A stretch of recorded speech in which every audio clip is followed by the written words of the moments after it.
Alright, I better shut off my phone.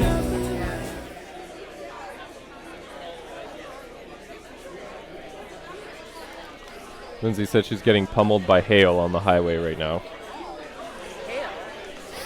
Yeah. I want to have a barbecue tonight. Put a hammer on there. Well, I mean, it's probably short-lived. They use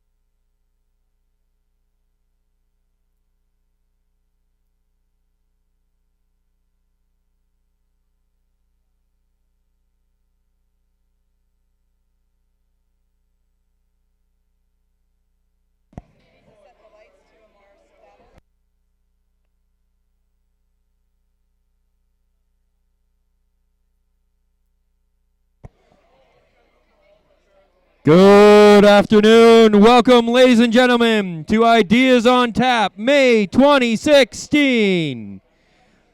Alan Walensky will be introducing our first speakers momentarily. Grab a drink, grab some food, and settle in. We've got some great speakers coming your way this afternoon.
Thank you. Welcome to Vendasta and welcome to the last edition of Ideas on Tap this season. This is the last time that I'll be ringing this gong this summer.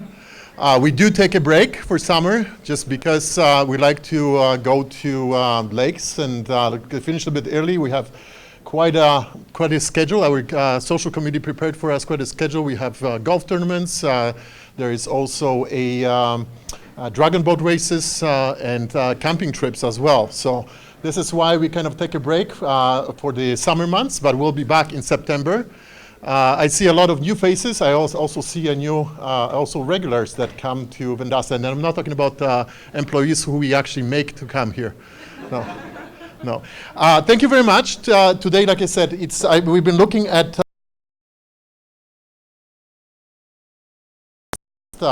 May.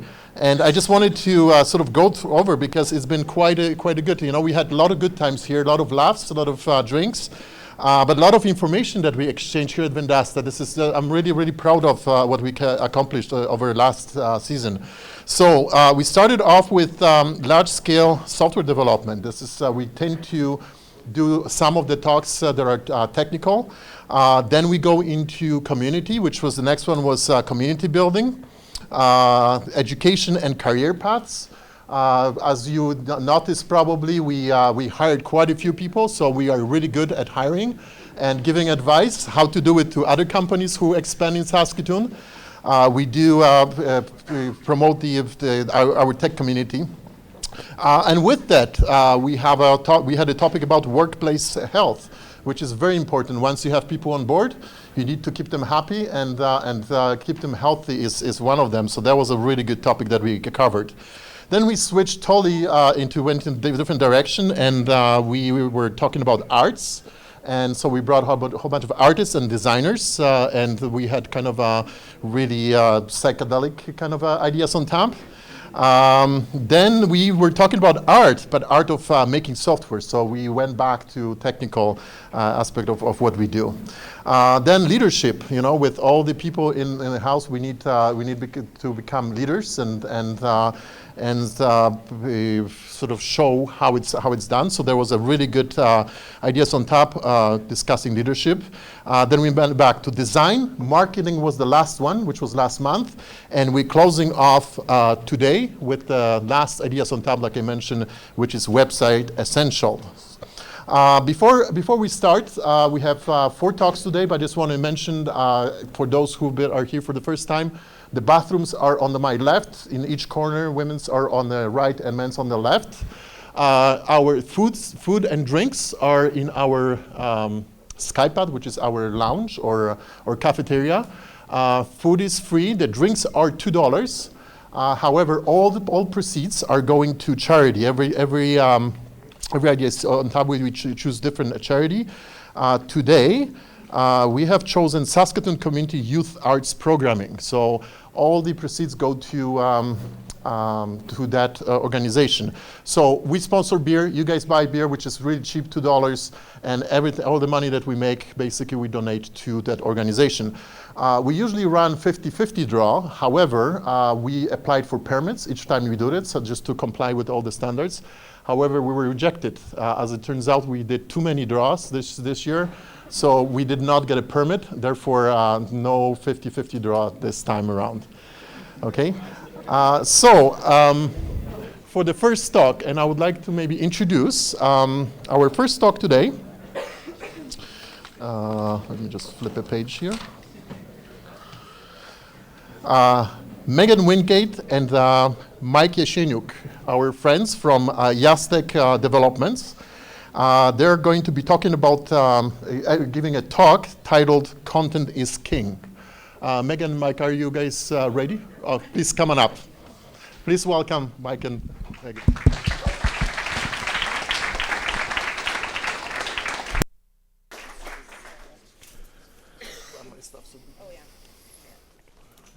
You're going to have that side? All right. First of all, I just want to thank Vendasta for having us in today. I definitely appreciate being able to come out and speak to everybody here today. As Alan mentioned, I'm Mike, and this is Megan. We're from Yastec Developments. We run a website design company here in Saskatoon. We also do application development, both on web and desktop. Company's been around just over 9 years now, so getting close to our 10-year anniversary. Started just me, and now we're a small team, and things are going well. So that's me. Megan. Well, I think I screwed up a button. You need a mic. There we go. Okay, so Mike told you we're Yastec. Our topic, we picked Content is King for one main reason. Obviously, there's lots of stuff that's essential in making a website. Main thing that we always struggle with, or our clients struggle with, is coming up with good content. So, they come up to us, we make a website for them, and then they're like, well, what do I put on it? And so we're like, well, you kind of need to come up with that. So that's kind of where we have a lot of trials and tribulations with our clients. So we thought it'd be a good thing to talk about, some tips on how to do that. So since content is king is kind of a cliche, the cash is king, content is king, we thought we'd go with the cliche theme for the presentation. So we have 4 cliches on why content is essential to your website, and then 4 more cliches on how to make good content. So I'll let Mike start with the first one. All right, so as Megan said, content is probably the most important thing. It's an important website essential. And one of the most important is the visual appeal, which includes pictures, fonts, colors, all those kinds of things for your website. Most people nowadays, the first impression they get of your company is by your website. So when they come to your website, it's very important that you use high quality images that draw them in. Use images that are attractive, not something they don't want to look at. And use images that create emotion. Obviously in sales you want to draw them in and make them feel something when they come to your website. So it's very important. Images are a big part of that, and do that. Font is also a very important aspect of the visual appeal part of your website. Basically, it helps you create your brand and feeling and overall look at the website. And then colors as well, kind of last thing in the visual appeal side, helps you create your brand, makes you recognizable, but also can portray emotion. You know, PayPal uses blue because it's a color that you can trust, and it just, different colors portray different emotions depending on what your sales tactic is for your website. Okay, so the next one I'll talk about is dangle a carrot in front of them. So that's kind of the main point of any website is conversion. Obviously, some people don't even think of that actually, but clearly the main point of a website is to turn your visitors into customers eventually. Otherwise, why would you spend all this money to have a really nice website, right? So with that, basically the one thing people need to do is think of their website as their online kind of sales tool. And a lot of people don't, but it's important that you think of it that way because your content should convert visitors like any other real life salesman or woman. All visitors, without knowing it, like to be told what to do. So with your content, it's important to tell them what next action you want them to take. We call these CTAs or call to actions. But you want to tell them exactly where to go, where you want them to click, what are they supposed to do when they get here. People like that. They like to come on your website and you're telling them exactly, like go here, click here, find out more here. That's what you kind of need to do with your content to really own the customer journey, like you would if you were right there beside them selling them something. So it's important too to be like a normal salesperson and think of the golden rules of sales, which is ABC, always be closing. So if you don't close, your website's not doing what it should be doing, and it's not converting. All right, finding a needle in a haystack. Next cliche is all about SEO. We can probably do a good long talk on SEO, but I'll keep it brief into why SEO is important for a website. As all of you know, yellow pages pretty much don't exist anymore. When people need to find something, they're going to go to Google to find it, so you better be there. Obviously, nowadays, though, every business has a website, so there's heavy competition in Google listing your company before somebody else's. So if you're not showing up on the first page or even second page, you're probably not getting found on Google, and you're not doing your job. So it's important to do SEO in your content. So there's lots of on-page content tactics that you can use that I'll get into later. But it's important to start early because the sooner you get started with your SEO when you're doing a website, the sooner you'll be able to build that rank and stuff like that. So yeah, just important to keep in mind as you're building your website for your content as well. So the next cliche is love is blind.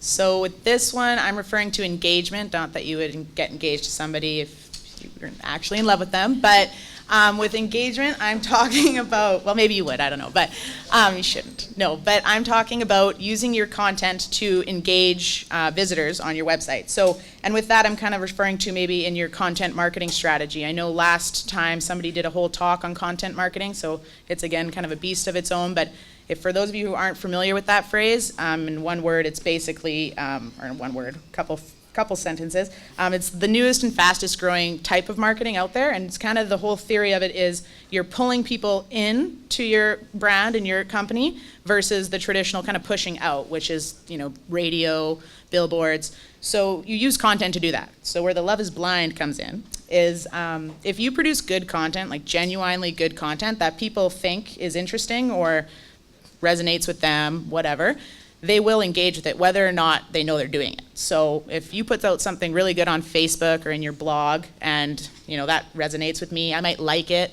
I might pause and take time to share it, maybe tag my friend, oh, this is so us or something, right? So you're engaging with that content, and that's kind of the essential thing that needs to happen to be successful with your content marketing and any content you do. Likewise, if you produce bad content, or not even bad, but just kind of useless or not that relevant, it'll just kind of get lost in the black hole of cyberspace, and that's really not doing what you want it to do. So it's important to be engaging with your content. I guess we'll move on to this is kind of the how now, the how cliches. So those were the 4 things, kind of why content's important. This is us kind of trying to explain how you might do that. So Mike had talked earlier about images and how they're very important. This one's pretty easy, this cliche. A picture says 1,000 words. Pretty simple. Our recommendation here is professional only. So the images, because they make such a big impression on your first impression on your customers, on your design, we really recommend that you either kind of get a professional photographer, buy some stock photos. Unless you have a really nice camera, it's best not to kind of cheap out with those things, because you can really tell on a website whether or not professional photos have been used. That's pretty much, that one's pretty simple. So we'll go to the next one. Okay, this one's mine. This is a weird cliche. I hadn't actually heard of it before, but when in Rome, do as Romans do. Yeah, I know, that's what I thought, but it actually makes sense, because it means act like those around you. So you need to know your audience. When you actually get into the writing part of your content, you need to know who you're talking to. You need to act like your customers. So what I was talking about before with conversion and actually using content that makes, it's persuasive and means something, you need to speak their lingo. Like, what would your customer want to know? Or what are benefits they're looking to see? What are their motives for being on your site? These are all types of things that if you have the answers to, you can make those call to actions again on your website that actually stick with a person and make them want to click it. So even if you did a call to action, but if it didn't mean anything to me, that doesn't mean I'm going to click it. So that's kind of the key. And the number one thing when writing content, I would say, above all else, is know who you're talking to.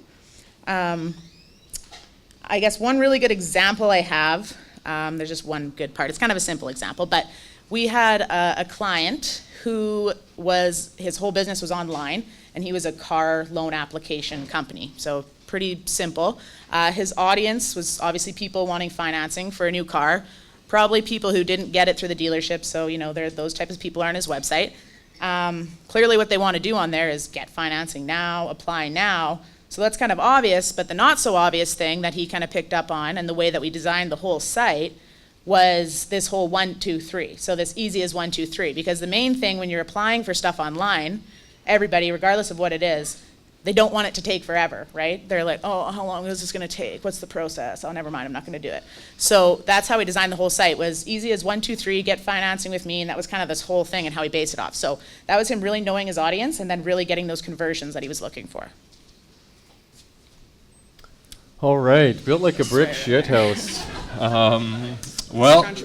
This is a cliche for building your website with strong SEO.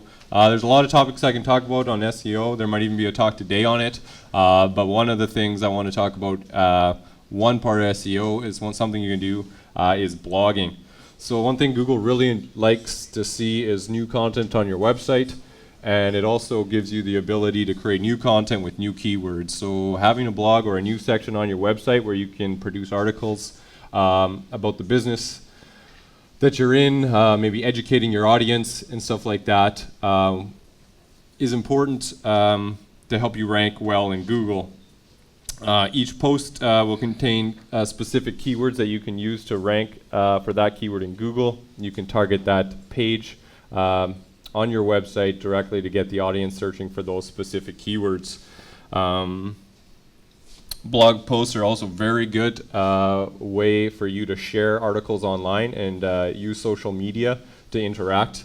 Social is now a very important part of SEO. Google does count how many shares your pages get, how many tweets an article is linked in, and all of those factors are important. So having a blog gives you a place to write articles and then share on social media.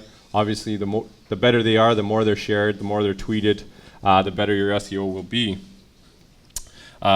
Using a blog is also a great way to create credibility for your company. Writing educational articles for your industry, for your type of business, it gives people a place to come back and read about something that's happening in your industry or tips and tools for your audience that they might need to know.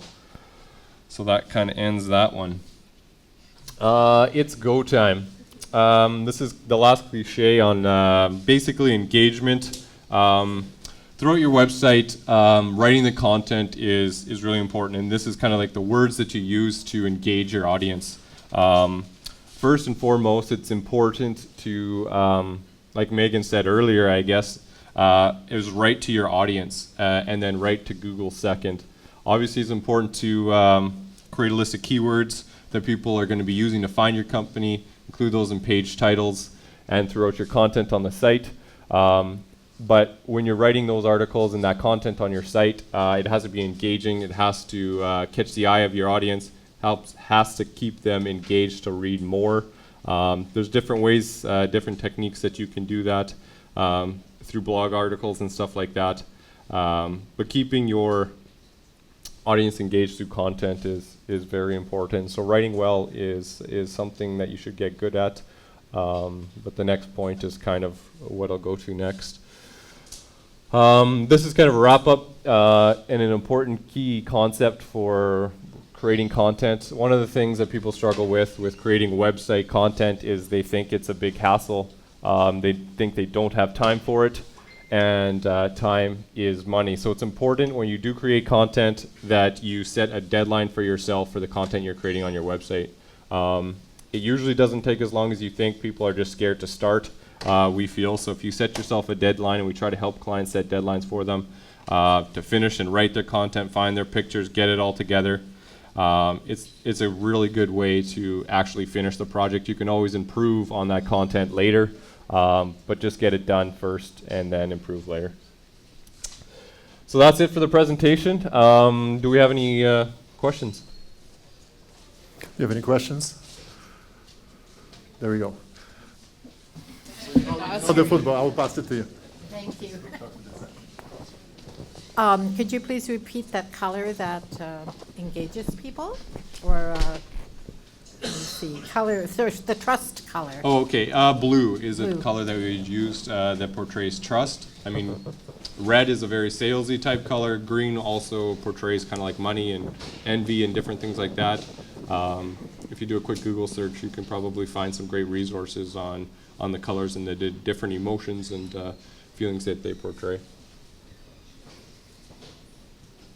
Anybody else?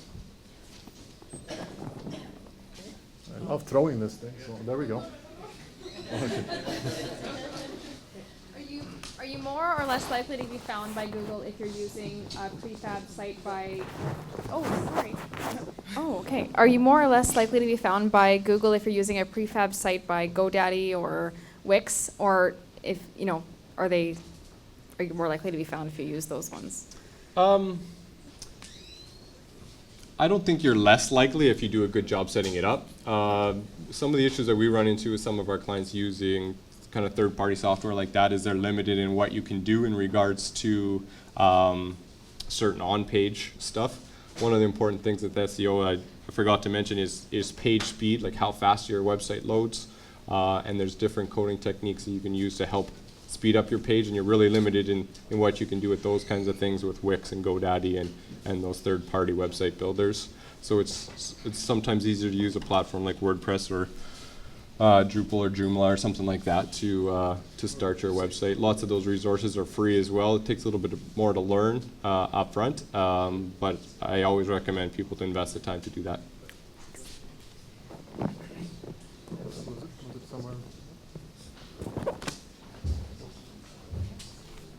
Any other questions?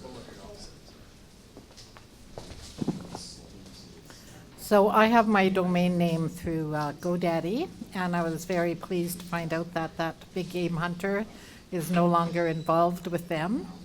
So I feel like I can maybe spend with them, but they have a sale on now to host WordPress, and I haven't explored it very much, so I was thinking of setting up my website through Squarespace or WordPress, and then the hosting is less expensive through GoDaddy. And when people search, like, does that hosting by GoDaddy have anything to do with, how quickly people find you? No, I would say there's probably not a lot of effect. The WordPress site itself will be what you can improve on the speed, and then it's just probably your preference. Squarespace and WordPress are both content management systems. Right. Depends which one you like, might want to try out to use. Right. Yeah. On this Facebook group that I belong to for ceramic artists, the people liked them both, and so it's just for me to figure out which is the easier of the two for me to use. Great. Thank you. You're welcome. Thank you very much, guys. Thanks a lot. Mentioned a little bit earlier that you could do entire talk on search, and from judging from the questions, a lot of people are interested in search. So our next talk is by our very own Andrew Potter, and the entire talk is titled "Obsession with Search." So please welcome Andrew Potter, who's our very own here in Vendasta. So go ahead, Michael.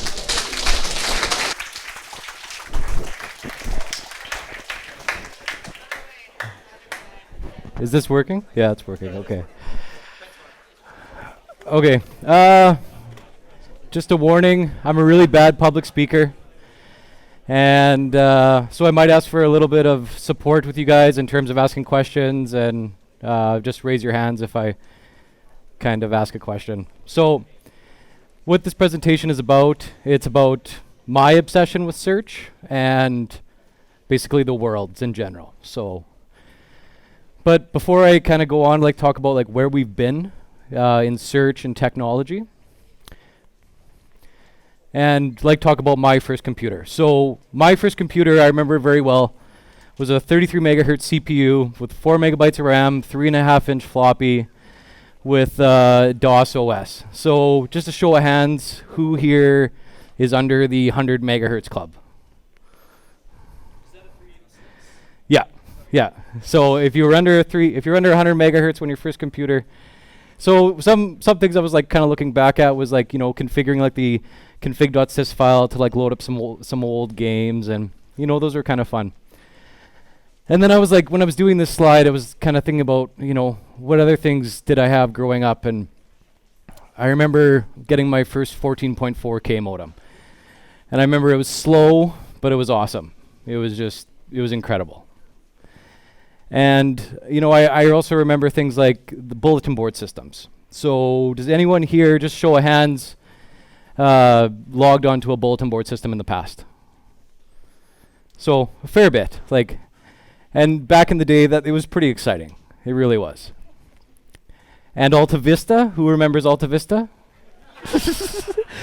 Alta Vista was actually a really great search engine. It was actually the first full text search engine where it indexed the actual text of the website. So instead of like a directory based, it actually like scanned the website and loaded up the text, and you could search for the text within the site. So and then there's just a little tiny graph there. It's not really that important, but it's just kind of the decline of Alta Vista and the rise of Yahoo, and it happened very shortly. So 1996, Backrub was created, and I kind of like to think it's kind of funny if Google hadn't have changed their name and actually kept it Backrub. Just saying things like, oh, just Backrub it, it's all good. But no, in 1998, they changed it to Google. So again, just kind of quick introduction. 97, 99, Google.com was registered. 2004, Google went public, and in 2007, Google announced the Open Handset Alliance. So now that I've kind of taken a look at the past, I'd like to take a look at where we are today. And this is pretty exciting because it really does take a good look into where we are headed. So the technology. So last year, the Mate 8.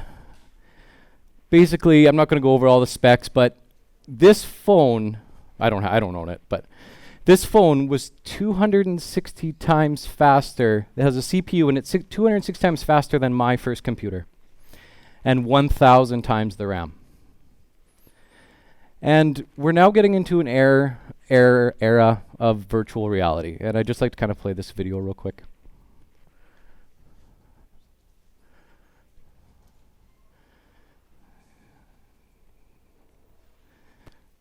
There should be sound.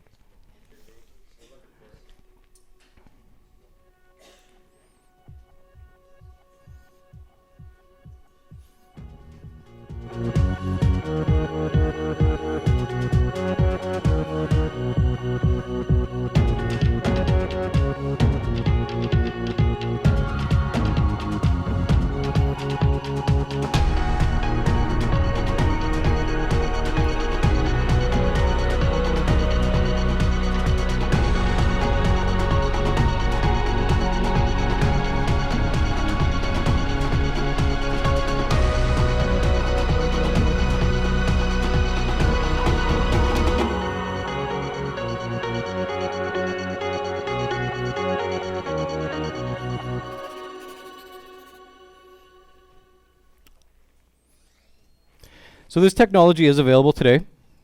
It is, you can go and buy it.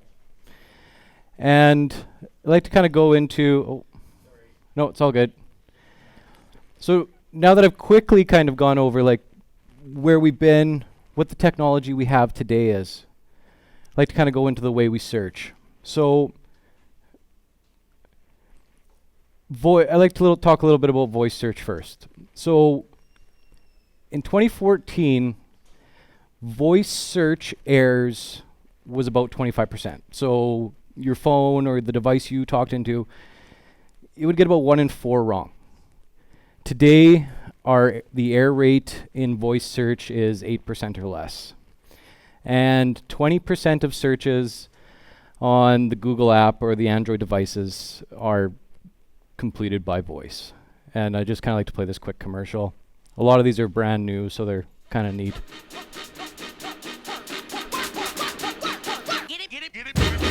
Okay, Google, show me the trailer for Angry Birds. How old is the Taj Mahal? Whoa, take me there. Here are some headlines. What's Picasso's full name? Pablo Diego Jose Francisco de Paula Juan Nepomuceno Maria de... You're on the fastest... Remote, please, mute. Play f***ing owl. Okay, Google, Gerardo Marcel. Oh my God, that's so messed up. Program. Say that in the song. Hello? Show me my graduation I'm photos. gonna post this on my blog. It's 29 degrees and clear. Your border has shifted. Here are your scores.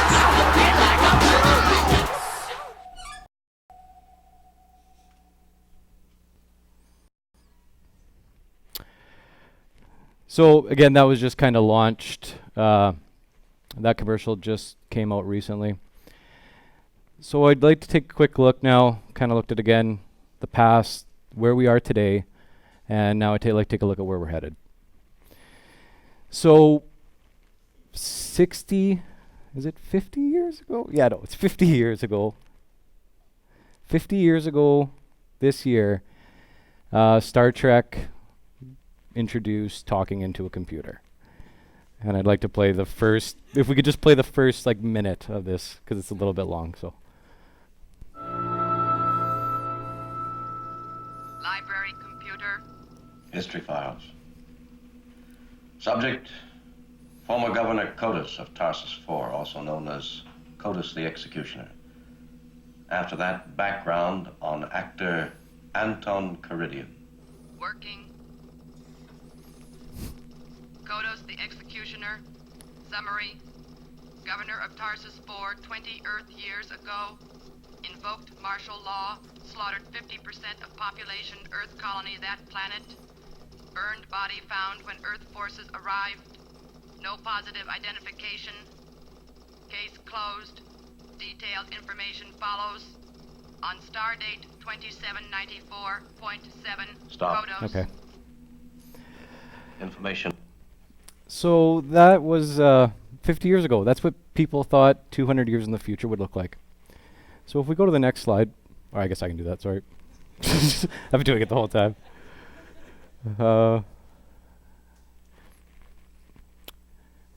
This is 20 years in the future. This is the prediction for what 20 years looks like. So if we could just play, again, just a very brief section.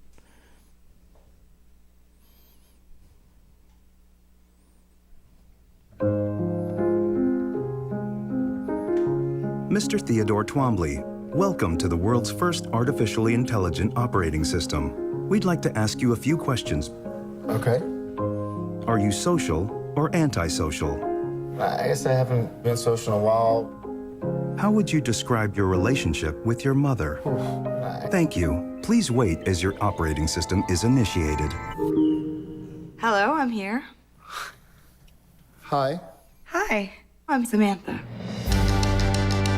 Good morning, Theodore. Good morning. You have a meeting in 5 minutes. You want to try getting out of bed? You're too funny. Okay, good, I'm funny. I want to learn everything about everything. I love the way you look at the world. How long before you're ready to date? What do you mean? I saw in your emails that you'd gone through a breakup. Well, you're kind of nosy. So what was it like being married? There's something that feels so good about sharing your life with yeah. somebody. How do you share your life with somebody? So that's a kind of like, again, what the media or what movies are kind of predicting 20 years in the future is going to look like. Now, I'd like to, before I kind of show you what, you know, what I personally predict search is going to be like take a look at what we know today. So in 2002, Google announced synonyms. In 2007, they announced universal search. In 2012, they introduced the knowledge graph. And although natural voice search was not introduced in 2016, it was introduced much earlier, this is the year that this is where this thing takes off. This is the year that it's going to boom. And they have officially announced that their goal is to create the ultimate personal assistant. So what is the ultimate personal assistant? The ultimate personal assistant understands the world. It understands you and your world. And it understands your current context. The ultimate assistant also assists whenever you need and wherever you are. So what are some of the technologies that we have today that we can see being implemented into the future to build this ultimate search assistant?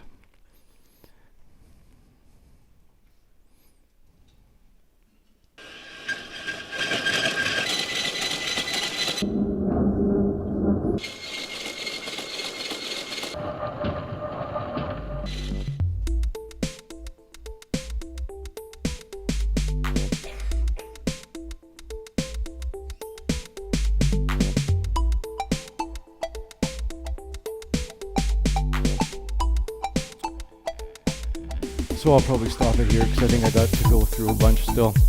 But so robotics. So Honda, although it's not Google, it's probably one of the leader in robotics right now. And in the future, I highly predict that there'll be some sort of integration between either this robotics company or a takeover or something like that, just using the technology that they have. Quantum computing. Now, if you guys are aware of quantum computing, I'm not really going to go into it too much, but basically it's at its infancy, but it's still following what's called it's not Moore's law, it's called Rose's law, and it's on par to surpass Moore's law, or basically at least keep on par. And in the future, we could see quantum computing powering some of our devices. Now, this video I'm going to quickly show you, it's the Google Allo that they announced last week, and it is pretty amazing. But as far as artificial intelligence goes, it's what we can kind of see coming into the future. So if you just hit the button. Let's say a friend texts you a photo of a butterfly. Don't know what to say? Well, Google is now ready with a response.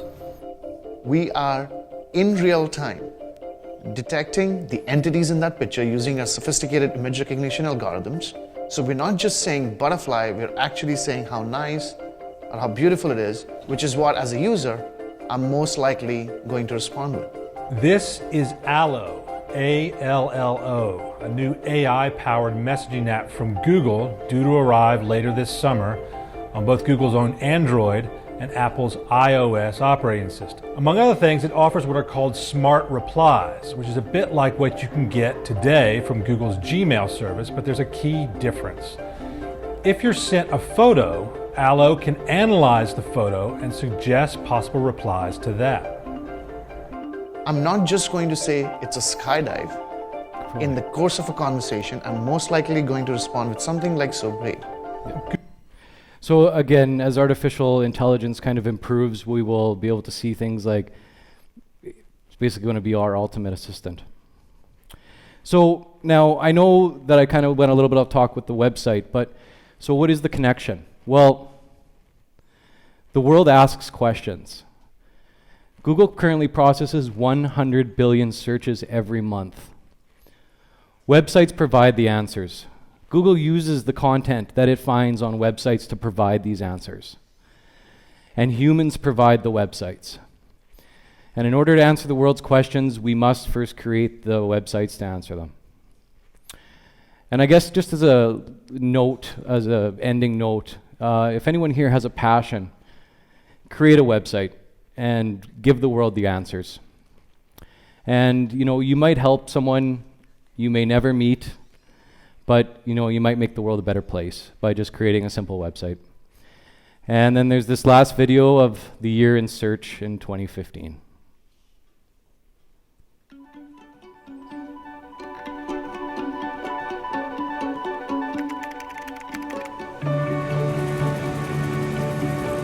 For the people out there wondering what this is all about. We could probably stop it. Whether it's about courage or controversy, well, I'll tell you what it's all about. It's about... So, yeah, sorry about that. So again, just to finish it up, as a person who's obsessed with search, I can honestly say that it's been a pleasure sharing my passion with you, and thank you.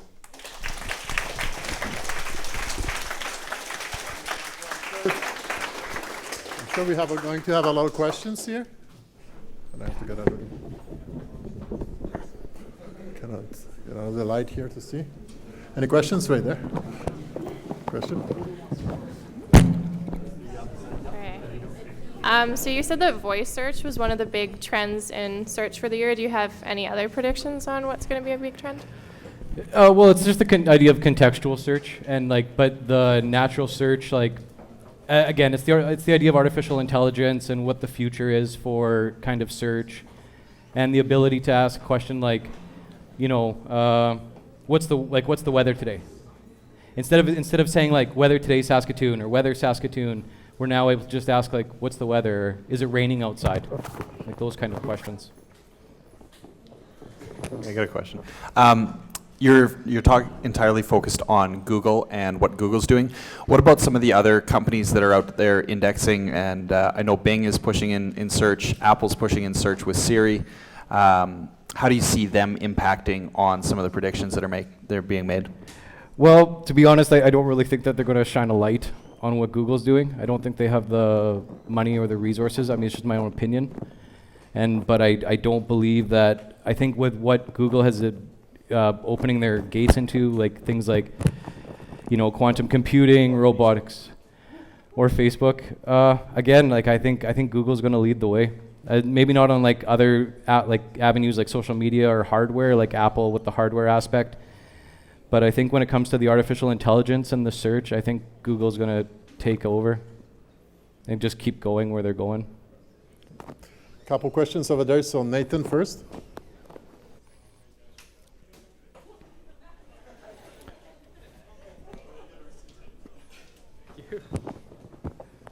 Hey, so I know you do a lot in SEO. So what is the best free platform like Wix and stuff like that when it comes to SEO optimization? Okay, so free, as a content management system? Yeah. I'd probably say as far as ease of use, I'd say WordPress. Okay. I mean, yeah, WordPress, just ease of use. Come over here so you can see me. So with those smart replies, as that technology gets better and better, do you ever worry that you're training people not to think for themselves? I don't need to respond to my friend. Google will do it for me. Yeah. That's well, I don't know. I mean, that's kind of a philosophical question. Yeah, I don't know. I mean, are we making things easier for ourselves, or are we just training people to be dumb? Yeah, a little bit. Remember if we look back to my first computer, using DOS, having to type in 10 commands just to try and get a game to load, right? Yeah. Now we just literally press a button, and that's all we have to do. So. Thank you. I'm wondering about DuckDuckGo. I like to use that because there's no history of my searches. Yeah, and anonymity behind it. So DuckDuckGo, what I know about it is, yes, it doesn't track you, but is it as good of a search engine? That's up to you to decide as a user. I know a lot of people who do use it, I also don't really see the problem in trying to be unless you have something that you're trying to hide. So, you know, if I was interested in, you know, trying to hide something, then yeah, I might use DuckDuckGo or I might use the Tor network. But when it comes to just finding relevant searches that are relevant to my needs, I'm probably going to stick to what works. So, and that would be Google. With Allo, I don't know how much they've gone into detail for future development for it, but I'm just curious if you've read anything or noticed if their text, if it's going to kind of slide in with prediction as well, so like know what you typically say and how you might react to this photo type thing. Instead of just like the regular like, oh, how nice, how exciting, because that's just like... Yeah, well, I mean, I think that's the idea behind the machine learning and then true artificial intelligence. Like, they don't have true AI, so they're a little bit, I think they're a little bit beyond, like Chris and Nakia and Amy and I, we all went to SMX and we got to watch a great presentation, and they talked a little bit about like so the difference between like true artificial intelligence and then like the machine learning based. So in the future, I mean, I can't make a prediction on what are going to be the specifications of it, but what you just said, like, you know, will it predict what you might say? Absolutely. Like, I think that's what they want to do. And then again, the idea behind knowing you and then knowing like how you react is what their goal is. So. Okay. One last question, anyone? No? Okay. Oh, there we go. Okay. Other side? Testing. Okay. I tend to think that a lot of interesting breakthroughs happen less from completely new ideas, but from applying insights learned in one field in a field that seems unconnected. Do you see, do you know of any interesting work being done to sort of like connect large data sets or whatever to see what new things from one field might apply in another, or to use things I guess, machine learning as a creative tool to illuminate connections that people might not notice?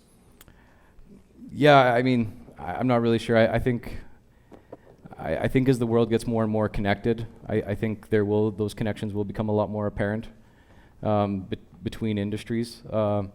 So, and I'm not sure if this has anything to do with it really, but so Google Glass was abandoned, for example, right? Like they won't sell it; it's not available. But they're starting to there was just an article released that they're starting to open it up again for hospitals, like doctors, research. So, you know, is there a possibility that they might improve upon the Google Glass and then, you know, start bringing in data sets of like information to integrate during surgery and stuff like that? I mean, maybe that's a possibility. Or I just think as the world gets more and more connected, we become our information gets easier to access, and things take less time to come to conclusion. Great. Andrew Potter. Thank you very much. We're going to take a 5 minutes break, so please grab a drink, get some food, and we'll be back in 5 minutes.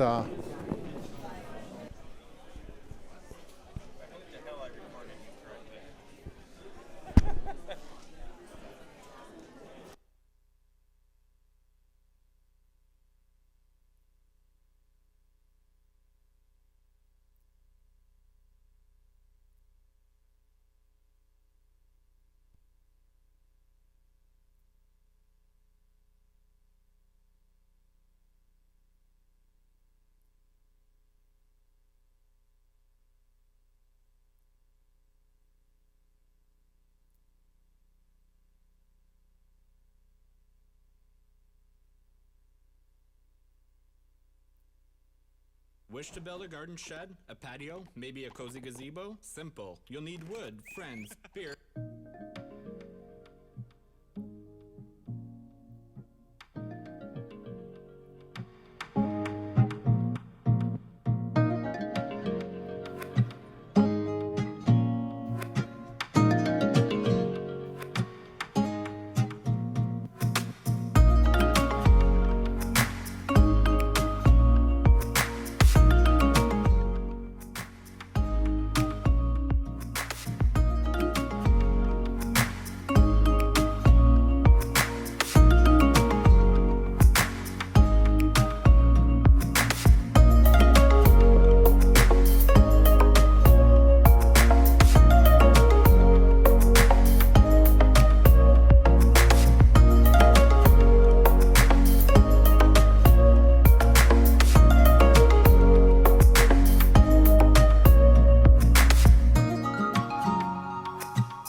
this is to end in fire, then we shall all burn together.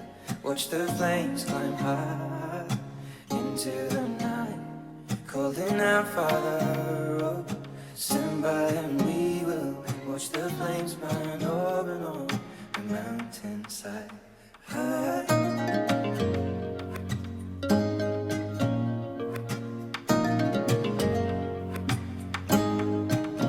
And if we should die tonight, we should all die together. Raise a glass of wine for the last time, calling out, Father, oh, prepare as we will watch the flames burn over and on the mountainside. Desolation comes upon the sky. Now I see fire inside the mountain. I see fire burning the trees, and I see fire hollow in soul. I see fire blood in the breeze. I hope that you remember me.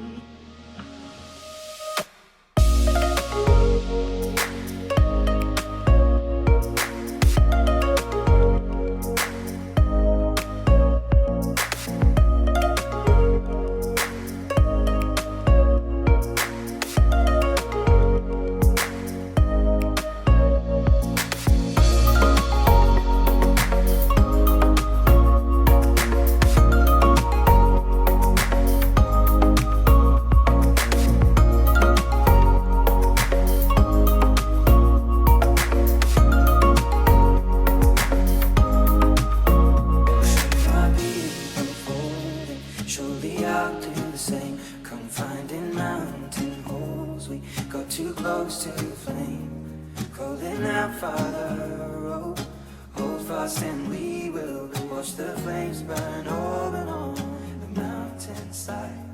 Desolation comes upon the sky.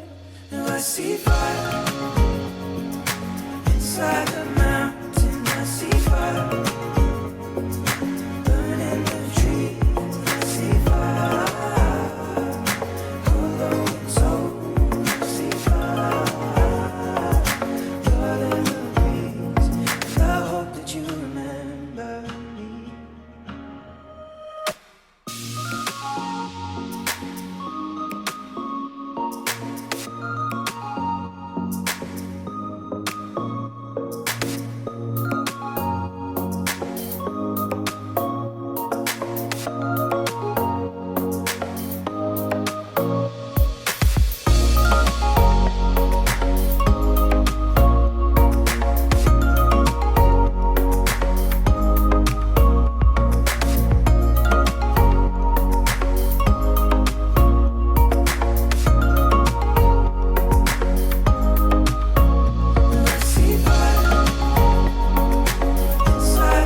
when it starts to snow.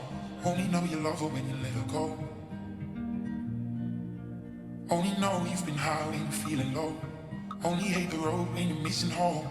Only know you love her when you let her go. But you only need the light when it's burning low. Only miss the sun when it starts to snow. Only know you love her when you let her go. Only know you've been high when you're feeling low. Only hate the road when you're missing home. Only know you love her when you let her go. But you only need the light.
Only miss the sun when it starts to snow. Only know you love her when you let her go. Only know you've been high when you're feeling low. Only hate the road when you're missing home. Only know you love her when you let her go. Well, you only need the light when it's burning low. Only miss the sun when it starts to snow. Only know you love her when you let her go. Well, you only need the light.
Only miss the sun when it starts to snow.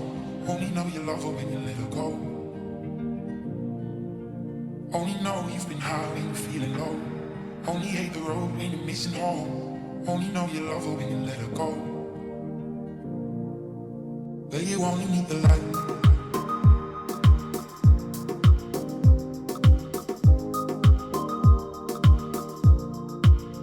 Only know you've been high.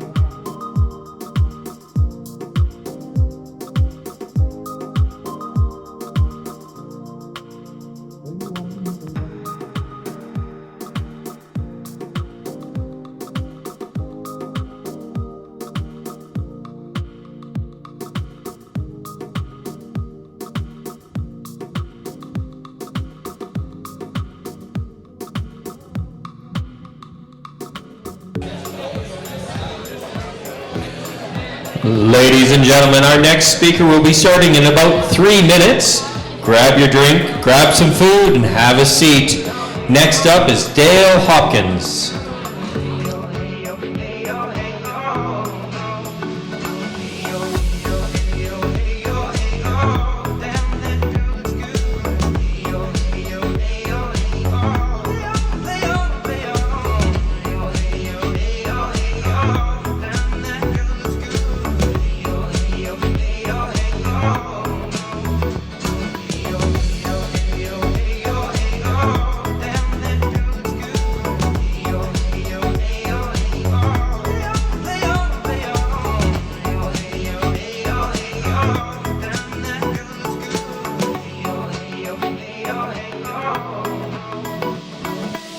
She's got class and style and balance by the pound. Shorty never act wild, very low key on the profile. Catching feelings is a no. Let me tell you how it goes. Curves the word, spins the verb. Loving it cause so freak what you heard. Rolling with the fatness, you never quite know what that happens. You got to pay to play, just for shorty bang bang to look your way. I like the way you work it, top notch, trump tight every day. You're blowing my mind, baby, in time. Maybe I can get you in my ride. I like the way you work it, no diggity. Bag it up now. I like the way you work it, no diggity. I'm about to bag it up. I like the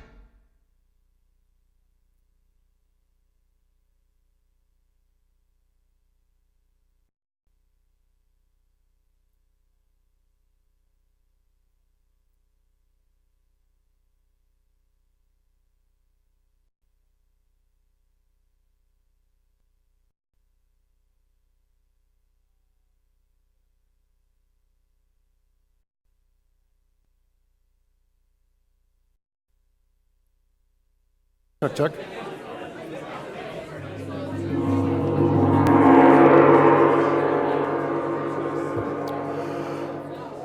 Okay. This is our second part of Ideas on Tap, the last Ideas on Tap this season. So if you're not sitting, thanks and have a seat. It seems today our talks are kind of transitioning from one to another very nicely. We had a lot of questions about WordPress, and so it happens that our next talk is by our own CTO, Dale Hopkins, known for the second loudest laugh in the office. I said second loudest because obviously the loudest laugh is Brendan King. Yeah, and Nikia is third. Yes, thank you. So we have a rating for loudest laughs. We have a lot of laughs here, so thanks for coming. So let's move on. This is Dale Hopkins, who is going to be talking about serving infrastructure for the WordPress blogs at scale. Dale, please come up.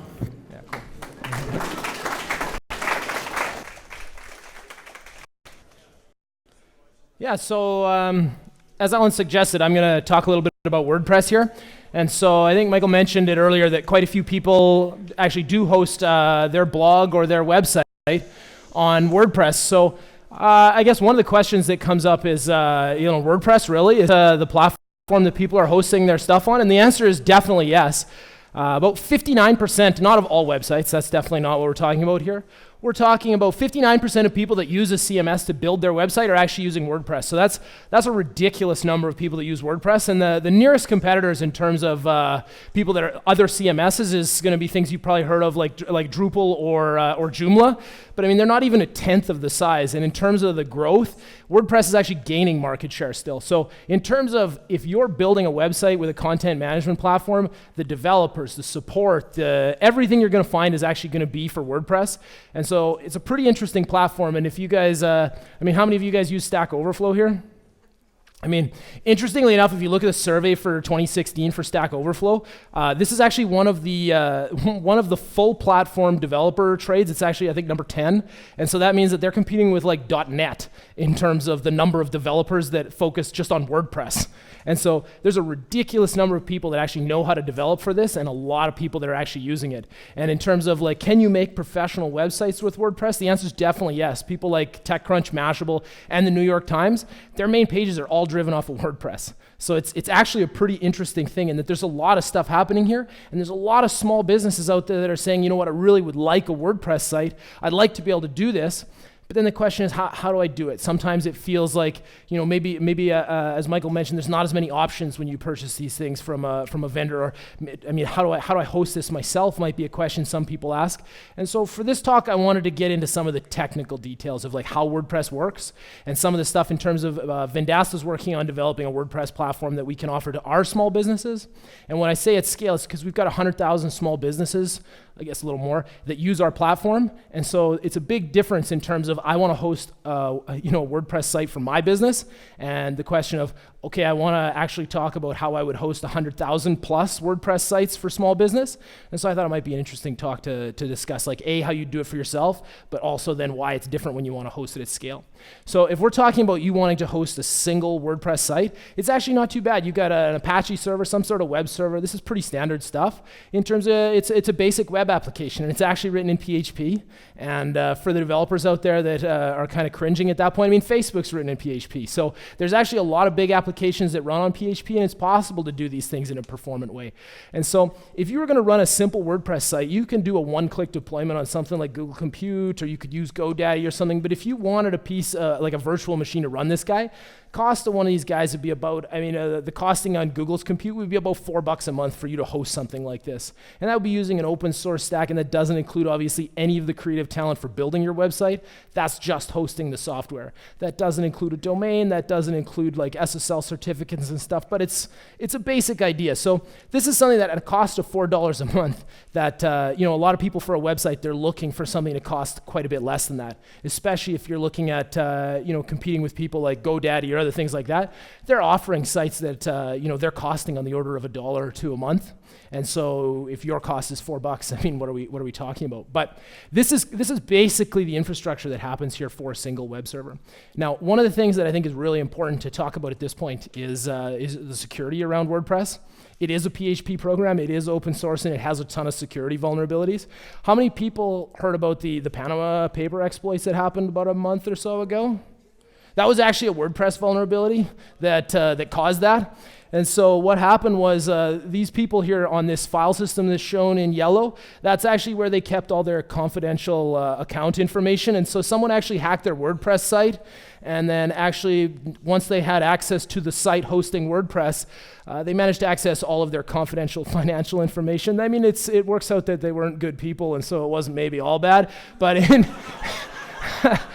I mean, in terms of for you, I'm going to assume that you're not a bad person, and you probably don't want to necessarily put, let's say, your accounting system on the same machine that you put your WordPress on.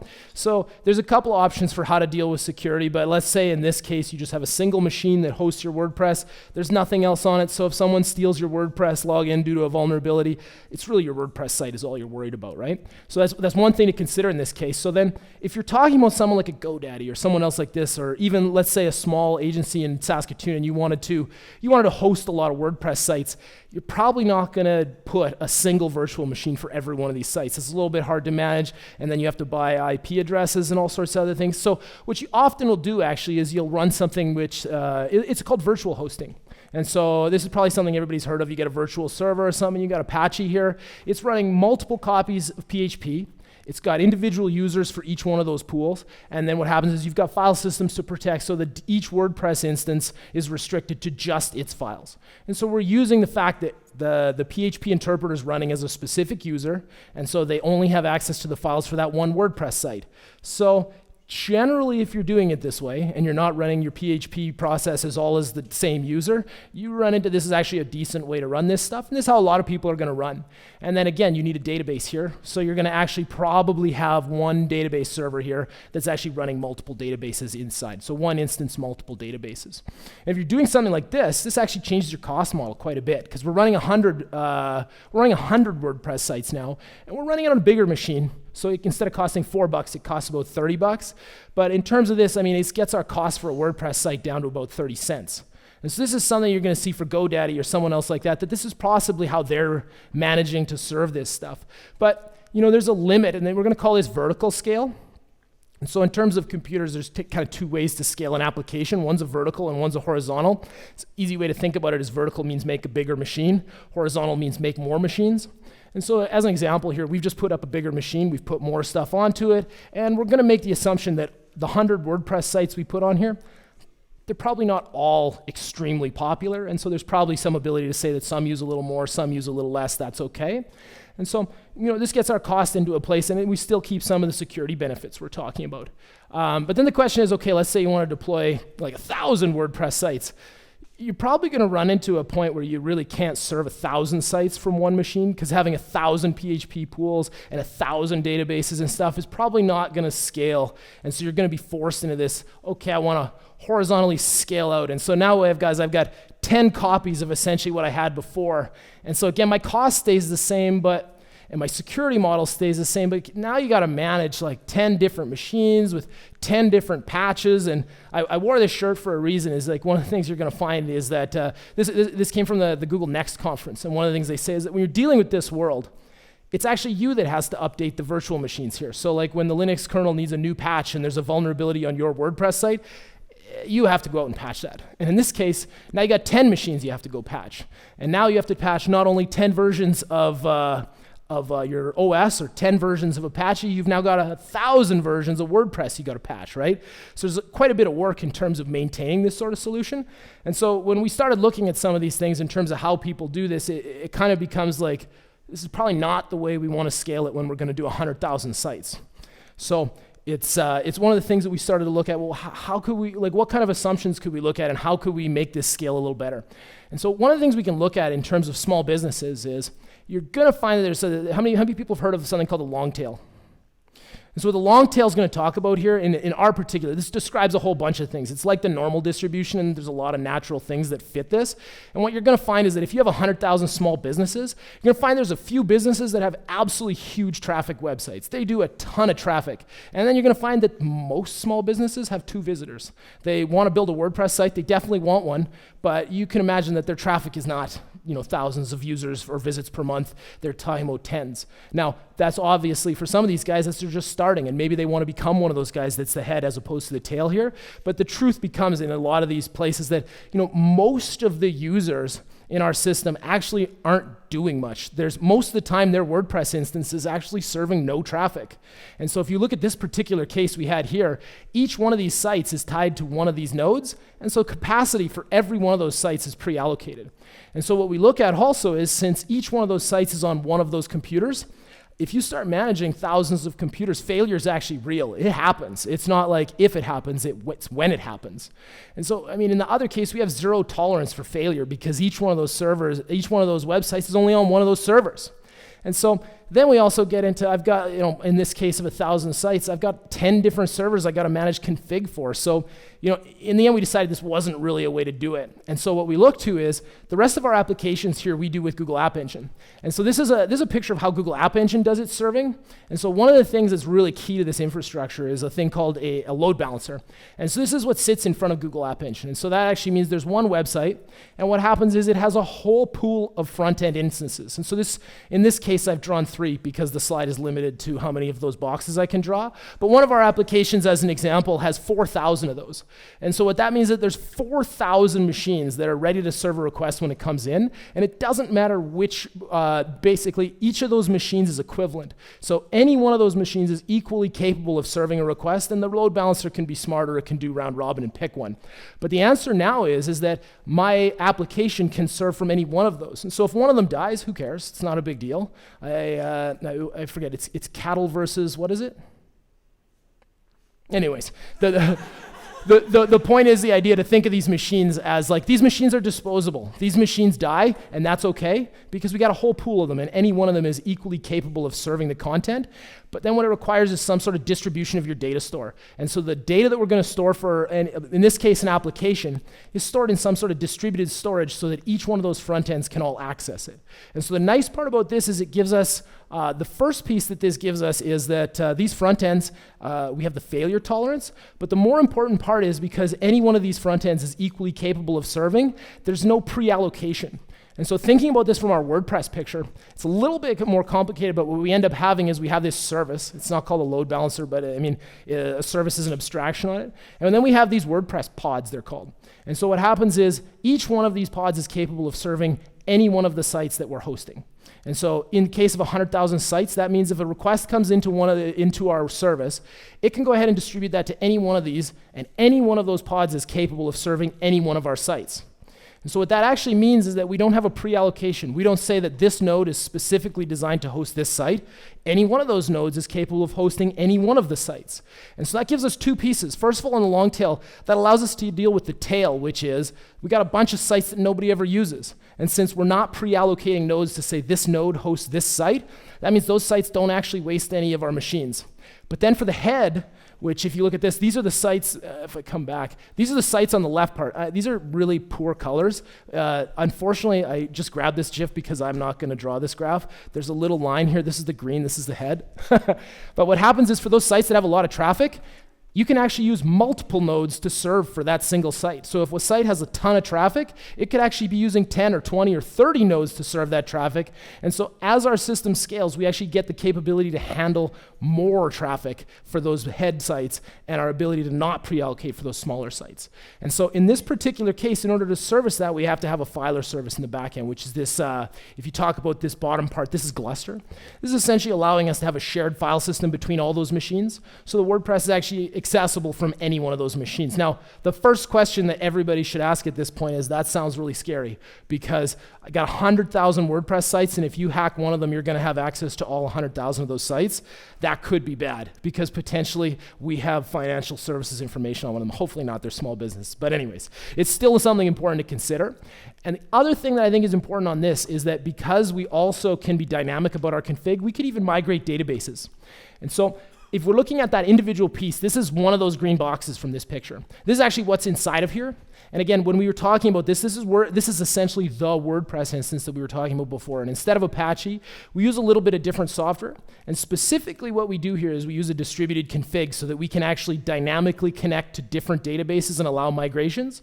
And so what happens here is the little piece of magic that we put together here, you can call it a FCGI to CGI bridge. This is where what we actually do is, rather than having fixed allocation before we serve these processes, what happens is Nginx does a fast CGI process to one of our applications, and I drew it in green here because that's code that we wrote. And so what ends up happening is at the start of a request, Nginx is going to be like your Apache in the previous one. We know what site we're trying to serve once the request comes in. And then based on that site, what happens is our project actually selects a user, sets that user ID on our process before executing any WordPress code. So what that actually means is that in terms of WordPress, WordPress is locked down to a single user. But because we have another process that's spawning our WordPress, what happens is we're actually able to go ahead and lock that security down. And so we get the similar security protection that we had before, but now we have this ability to scale this out. And so the abilities to scale this thing, and I promise I'm just about done here, is that what we're able to do is, let's say there's too much CPU or too much network serving load, we're able to add one of those front-end instances, and we can add 1 or 2 or 3, and it doesn't mean that we have to scale that out in the previous example of like 100 sites at a time, or maybe 10 sites at a time, or however many fit on a node. We can just add a node to the pool and see if that changes the serving characteristics. And again, that can be like, as we grow, it becomes finer and finer grained the amount of capacity we can add. And then also, let's say we're running out of file system space. We didn't pre-allocate how much space each of these guys had. We have a separate replication controller for Gluster. And so what we can actually do is we can scale our size based on what's actually used as opposed to fixed size per site. And then the last part is the databases are separate, and we can actually, because of our distributed config, we can migrate databases at runtime as well. And so what it means is that depending on how the scalability runs out, we can actually independently scale all three of these things to minimize our costs while keeping better performance. Is kind of the goal of what this whole thing is. And so in terms of, just to summarize here, quite a few of these things allow us to address specifically the assumption is this long tail. And so because of this long tail serving, this is why we do some of these things, and it allows us to get a cost that's in line with the previous ones with a much more manageable config. So that's what I wanted to talk about today. I'm sure there might be some questions, but yeah, so why don't we start with some questions? I'll get you to throw on the mic because otherwise nobody will hear you. In your system, are you going to put something like a varnish cache in front of some of the WordPress Oh, yeah, for things, sure. just so it's not like always like serving up dynamic content? Yeah, for sure. And so caching is definitely a big part of this. And again, there's lots of different options for that. WordPress can help, Nginx can help, or even Varnish or other options. So that's one of those things that you can look at and see, I guess, based on load, what makes sense. Any other? Brendan is asking what the cost is. Yeah, so our CEO is asking about our cost model.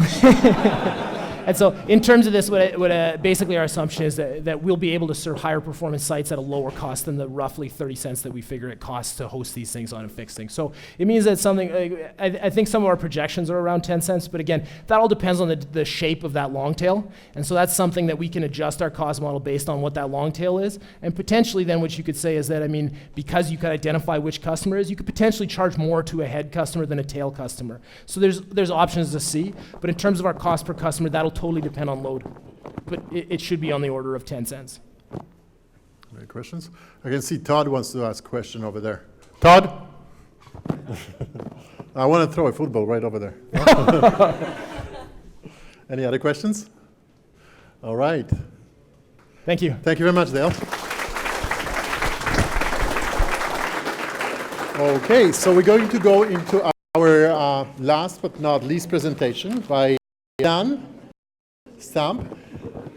Dan is, again, our very own UI UX designer. And Dan is a perfect. How much talent do we have right here in Saskatchewan? We actually imported Dan straight from Yorkton about a year ago or more. Yeah, he's here with us right now. So Dan, please come on up. Yeah. Sorry, thanks for. How you're supposed to do it, please. Sweet. Actually, I might mention something about that. Next time I handle a mic, I'm going to do so. Let's see. Stick that in my pocket.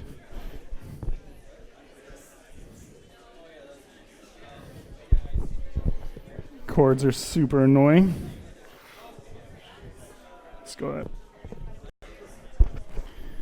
Okay. Okay, you know what? To start this off, I'm going to pull Brendan King and do a selfie with you guys.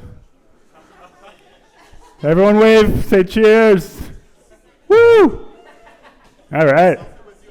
Oh, wait, that didn't work. I need another one. That was terrible.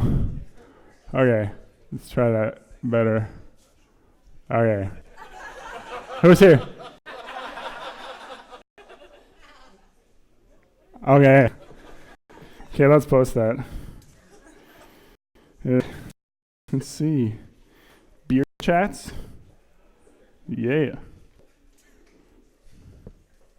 IoT. What's the hashtag?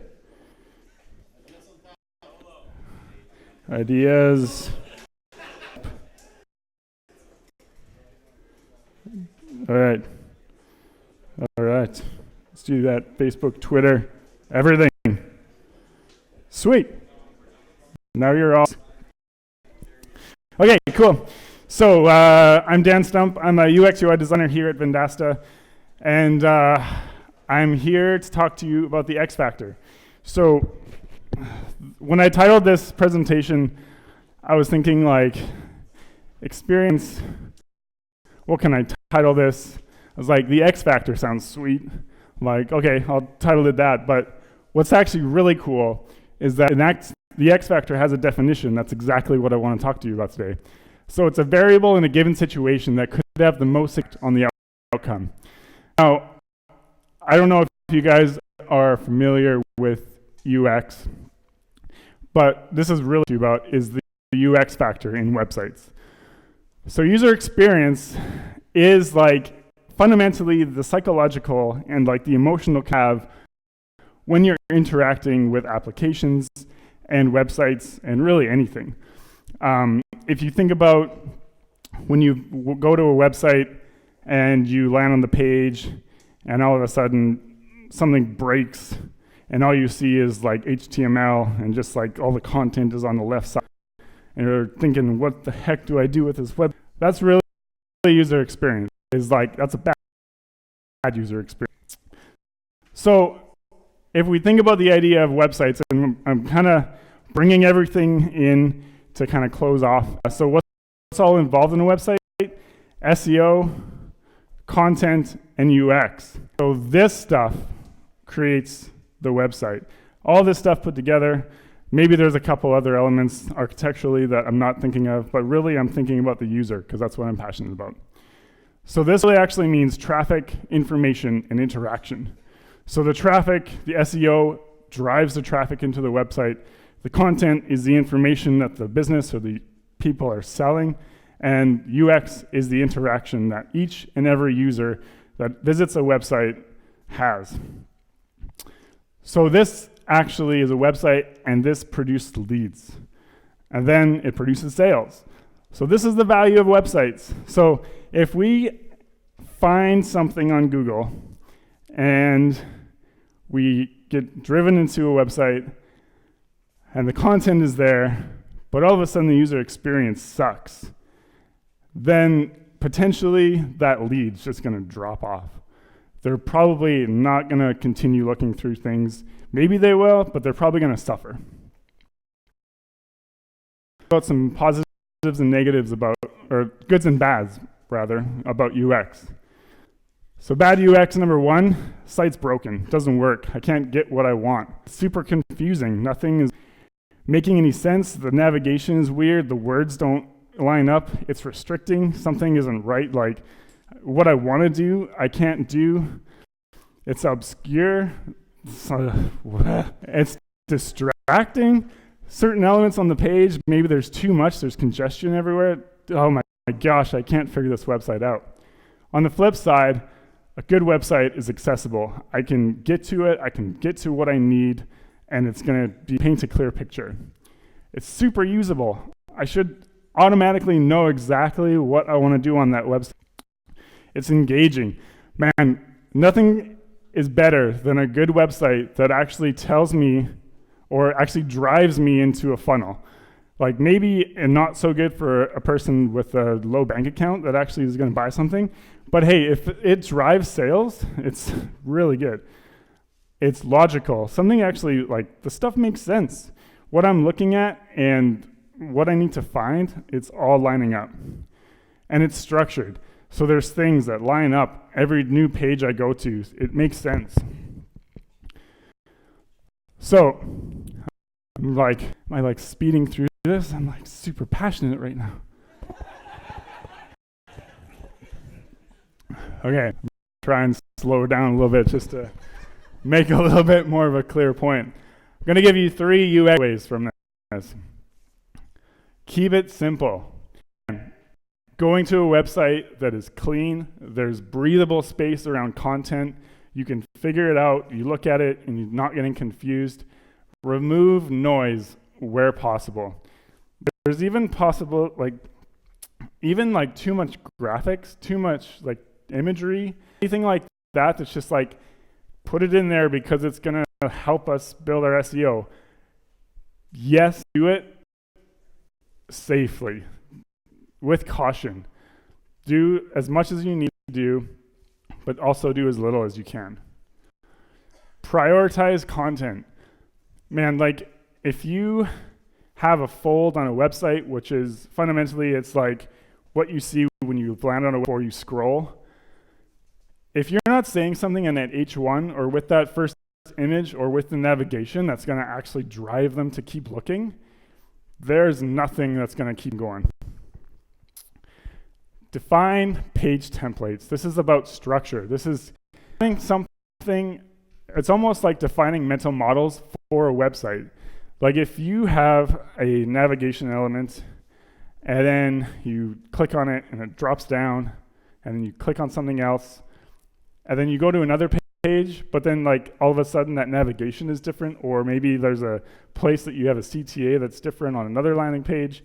It's just weird. Like if you can't figure out a website in 5 seconds, you're gonna lose a user. I have an extra, optimize performance. This is huge, and it was hit on a little bit earlier in the talk, but long waits kill UX. You can probably think of all the times that you've landed on a website and had a blank page waiting for something to hear, just honestly just desiring to look at. And if you're not there, you're closing that tab. So back to the X factor. What is that variable, and how is it so dependent, or like how is it site? If the user experience is bad, the user either struggles to continue or leaves. That lead is lost, that $ is dropped, and you have killed your potential in making a sale. That's it. That's me. Those are all my channels. Go like that picture I just took. And yeah, questions? Any questions? Tony? Tony, right there? No? He's standing up. Flash. Flash. What about Flash? Don't talk to me about Flash. Yeah, Flash was great in like early days when you couldn't have interactive websites. Now it's, I mean, maybe on certain instances, but keep it basic. Search engines can't find it. That too. Anybody else? Chris?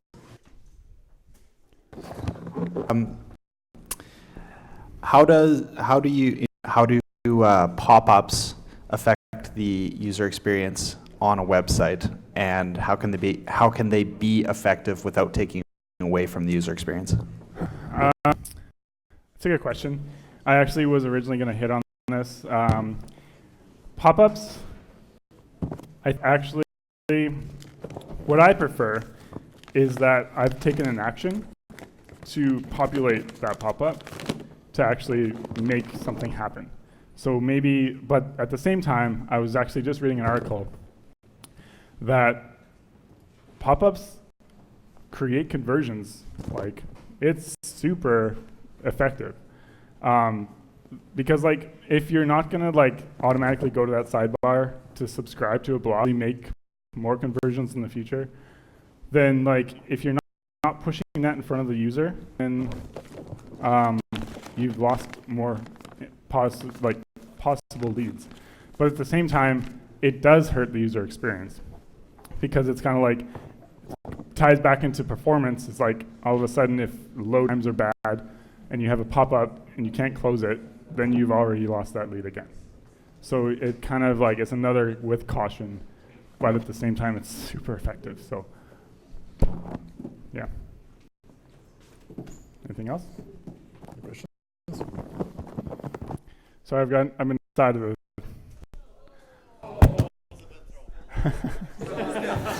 Sorry, Dad.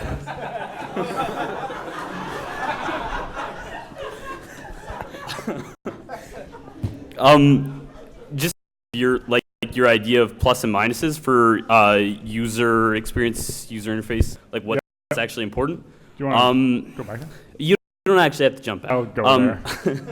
Sorry, I was just curious, where do you think like novelty would fall on this? Like, is that really coming up with something that's different for user experience? Is that going to be kind of more confusing or more engaging, do you think, really? It's an interesting point. I don't know. I think it's dependent on the use case. Like, it definitely like it forces someone to learn something that they don't want to know, automatically.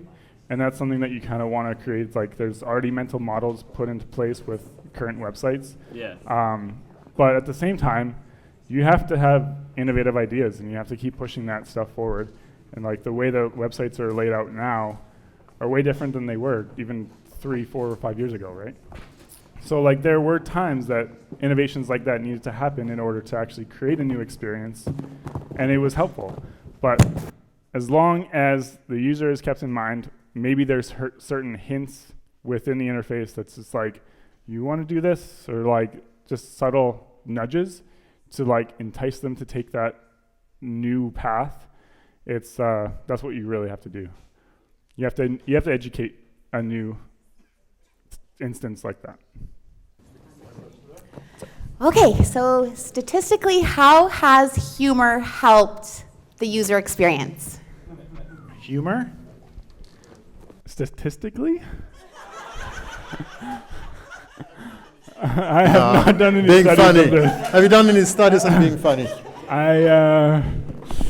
Oh man, I don't think I can answer that question. Not on a statistical level, but if you think like humor is super engaging.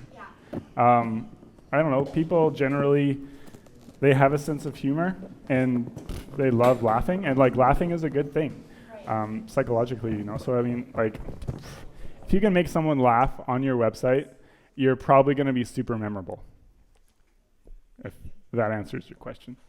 So, yeah. What would you prioritize between SEO or user experience? Because I do know that with Google searches, they don't like it when there's this website and you got everything in one page. It's really bad for SEO optimization. But then for user experience, that's great. But then the thing is, before you get to user experience, you have to go through SEO first. So which among two would be preferably to be, given up? Or I would argue for both, but at the same time,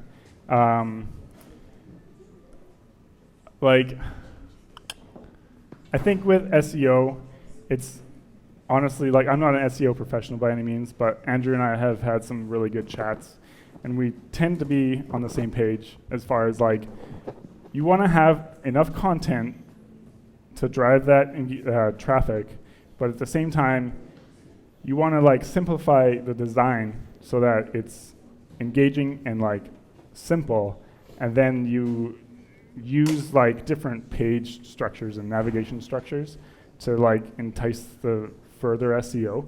Like, I don't know if that's making any sense, but like, for instance, we were just working on like creating templates for our own site and like figuring out what's the tier system that we want to figure out, and like what's the highest level pages that we have, what's the deepest level pages that we have, and like how do we kind of navigate between that. And SEO is all about like more content, more like backlinks, all that kind of thing. I think you can have good SEO and good user experience. It's just a matter of like testing it and making sure it's working right. But that could be a super like out there answer, being like, I don't know, but here's something to take away. I don't know if that helps. Okay, John?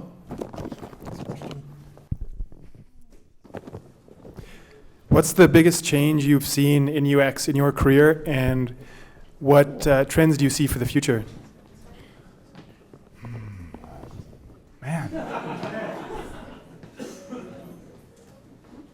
I think emphasis on performance is like pushing forward. Kind of understanding that like, you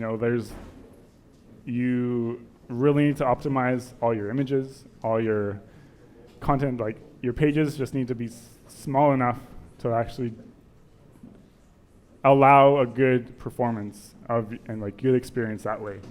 And like, I don't know, like it honestly changes so much. But in my profession, I'm not really looking at websites all the time. I'm looking more at applications.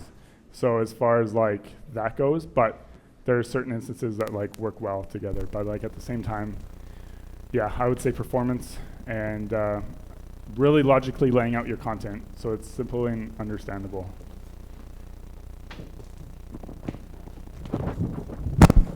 Great. Thank you very much, Dan. Thank you.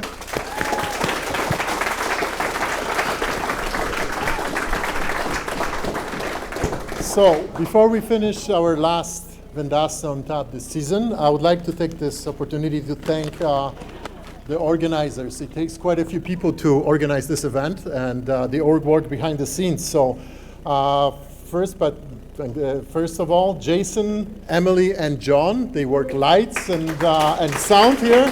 Please welcome. Few people from our marketing department who actually organize and promote this event, which is Nakia, Kushbush, and Bonnie. Thank you very much for doing all this hard work.